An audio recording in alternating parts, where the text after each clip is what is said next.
एक प्रश्न विचारतो, एक प्रश्न विचारतो. तुम्ही म्हणताय मुख्यमंत्र्यांना आणि उपमुख्यमंत्र्यांना वाटत असेल तर ते तुमचा राजीनामा घेतील, ते मला सांगतील असं तुमचं म्हणणं आहे.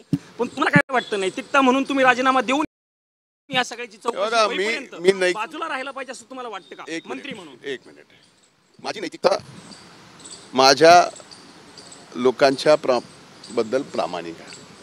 जी गोष्ट घडली आहे त्या घटनेच्या बाबतीत मी जे बोललोय ते अतिशय प्रामाणिकपणाने बोललो आहे. यामुळे ज्या वेळेस या बाबतीत मी कुठंच काहीच मला स्वतःला नैतिकतेने वाटत नाही दोषी आहे, तर माझा दोष दाखवावा तर लागेल, सांगावा तर लागेल, माझ्या वरिष्ठांनी सांगावं लागेल, हेच म्हणणं आहे. तुम्ही जास्त मतांनी निवडून आलेला आहात, राज्यामध्ये 2 नंबरचं तुम्हाला बहुमत मिळालेलं आहे, ते अनेक लोकांना ढकलं असं बोललं जात आहे. ह्या गोष्टीचं माझा म्हणजे तुमचाच प्रश्न आणि तुम्हीच उत्तर द्यावं या बाबतीत. मग काय ना काही गोष्टी न बोललेल्या तुम्ही बोलावं याच्यासाठी तुम्हाला टार्गेट केलं जातं. तयारी आणि काय म्हणजे असं कळतंय दादा आणि तुमचे उपमुख्यमंत्री तुमच्या पक्षाचे आहेत, तयारी कशी आहे?